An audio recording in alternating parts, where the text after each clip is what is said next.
अनुभवी आंखें न्यूज, आपका चैनल, आपकी आवाज।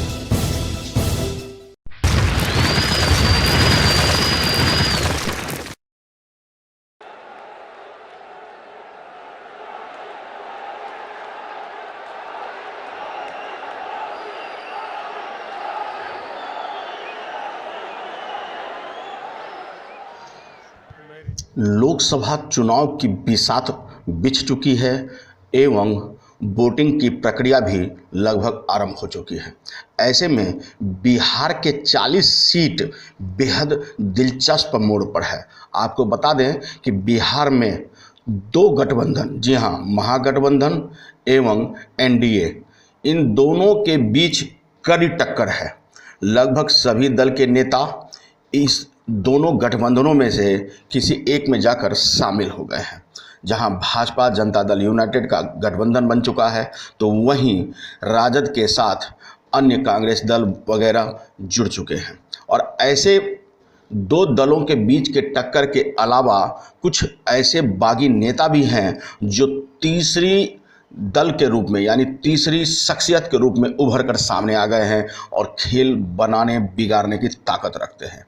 हम आपको बता देते हैं कि जनता दल यूनाइटेड को एडजस्ट करने के लिए बीजेपी ने तो 5 सिटिंग सांसदों के टिकट भी काट दिए।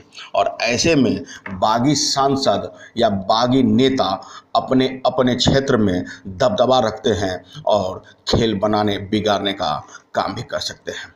40 लोकसभा सीटों में से हर कोई अपनी अपनी सीटों पर जीत का दम भर रहे हैं। और ऐसे में बागी उम्मीदवार या पप्पू यादव जैसे अलग पार्टी बनाने वाले नेता भी मैदान जंग में हैं और मजबूती के साथ पांव जमाए हुए हैं।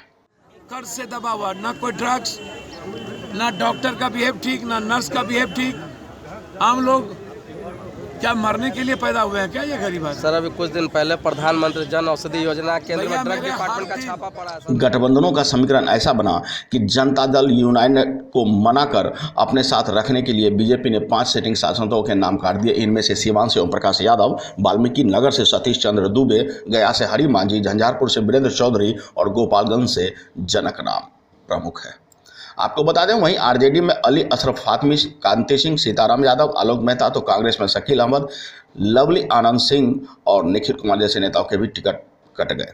कई सीटों पर तो उम्मीदवार बागी हो गए हैं और सीधे निर्दलीय के तौर पर खड़े होने चाह रहे हैं, तो वहीं कुछ भीतरघात का संकेत भी दे रहे हैं। और ऐसे में कई सीटों पर दिलचस्प मुकाबला होगा। आपको बता दें कि बांका में पुतुल देवी बढ़ा रही है एनडीए की बेहद मुश्किलें।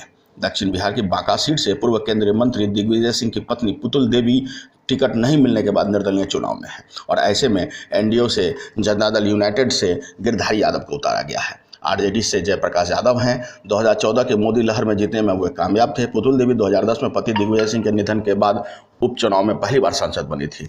अब ये मैदान में हैं और मुसीबतें खड़ी कर सकते हैं। मधुबनी में अशरफ फातमी, शकील अहमद के लिए बनेंगे मुसीबत। मधुबनी से टिकट वीआईपी पार्टी को दिया गया है। सहयोगी दल कांग्रेस और आरजेडी में भी बगावत है। पूर्व केंद्रीय मंत्री मोहम्मद अली अशरफ फातमी ने आरजेडी तो कांग्रेस के वरिष्ठ नेता शकील अहमद ने अपनी पार्टी से बगावत कर दिया है। और ऐसे में यहाँ अशरफ फातमी और शकील अहमद महागठबंधन के लिए तकलीफें पैदा करेंगे। मधेपुरा में पप्पू यादव बन रहे हैं तीसरी बड़ी ताकत, तीसरी बड़ी कौम। आपको बता दें कि यहाँ से जनता दल यूनाइटेड और भाजपा के उम्मीदवार हैं दिनेश चंद्र यादव, तो वहीं राजद के महागठबंधन के उम्मीदवार हैं शरद यादव। बेहद टक्कर का मुकाबला है, यादव बहुल क्षेत्र है। और ऐसे में पप्पू यादव भी जीत दर्ज करने के लिए एड़ी चोटी एक कर चुके हैं। कहना गलत नहीं होगा कि यहाँ से तीनों में से कौन जीत दर्ज कर ले और कौन हार जाए, कोई बड़ी बात नहीं होगी। रालोसपा के लिए भी मुसीबत बनेंगे सांसद राम कुमार शर्मा। उपेंद्र कुशवाहा की पार्टी रालोसपा महागठबंधन का हिस्सा है और 5 सीटों पर चुनाव लड़ रही है, लेकिन पार्टी के खिलाफ उनके वर्तमान सांसद राम कुमार शर्मा ने मोर्चा खोल दिया है। सीतामढ़ी से सांसद राम कुमार शर्मा ने रालोसपा अध्यक्ष उपेंद्र कुशवाहा पर टिकट बेचने का आरोप लगाया, जो उनके लिए मुसीबत बन सकती है। सच्चिदानंद राय महाराजगंज में बीजेपी की मुश्किल बढ़ा सकते हैं। राजपुर बहुल महाराजगंज सीट पर बीजेपी ने सांसद जनार्दन सिंह सिग्रीवाल को दोबारा मौका दिया तो पार्टी के एमएलसी सच्चिदानंद राय निर्दलीय मैदान में आ गए हैं और यह वजह है कि यहां अब कड़ी टक्कर है। पटना साहिब में रविशंकर प्रसाद की मुश्किल बढ़ा देंगे आरके सिन्हा। कायस्थ वोटों के गढ़ पटना साहिब में बीजेपी के बागी शत्रुघ्न सिन्हा अब कांग्रेस के उम्मीदवार तो हैं ही, साथ ही बीजेपी के रविशंकर प्रसाद हैं और आरके सिन्हा के समर्थकों की नाराजगी उन्हें भारी पड़ सकती है। टिकट मिलने के बाद जब रविशंकर प्रसाद पटना पहुंचे तो उन्हें एयरपोर्ट पर ही आरके सिन्हा के समर्थकों की नाराजगी झेलना पड़ा और ऐसे में वे यहाँ पर इनके लिए मुसीबत बन सकते हैं। शिवहर में महागठबंधन के लिए सिरदर्द बन जाएगी लवली आनंद। आनंद मोहन सिंह का गढ़ शिवहर, जहां लवली आनंद के टिकट कटने से बाहुबली नेता पत्नी लवली आनंद का टिकट कट गया है कांग्रेस से और अब लवली आनंद यहां से महागठबंधन के लिए सिरदर्द बन जाएगी। सीतामढ़ी में सीताराम यादव बढ़ाएंगे आरजेडी की मुश्किलें, तो वहीं किशनगंज में अख्तरुल ईमान मुकाबले को बना रहे हैं त्रिकोणीय। बिहार की मुस्लिम बहुल किशनगंज लोकसभा सीट से सांसद मौलाना असरारुल हक के निधन के बाद से एक सियासी शून्य सा है। इस सीट पर कब्जे के लिए एनडीए और महागठबंधन ने जोर लगा दिया है।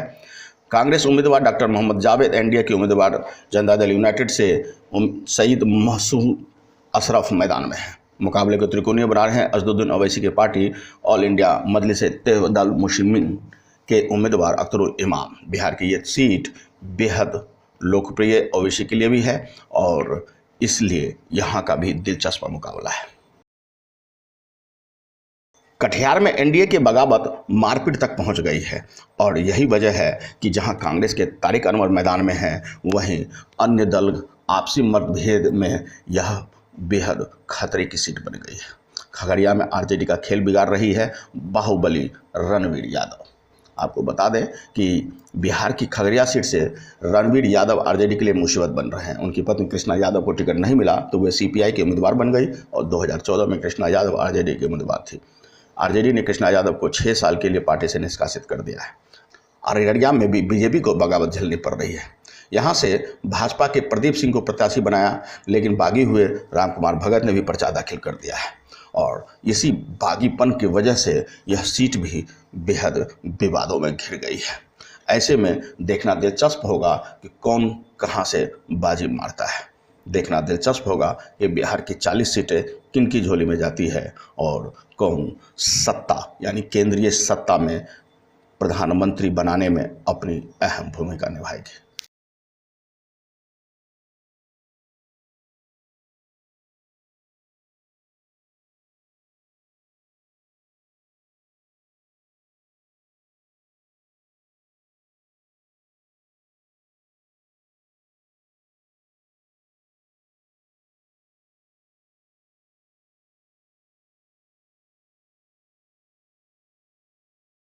राजनीति की हर छोटी बड़ी खबर के लिए देखते रहें अनुभवी आंखें न्यूज।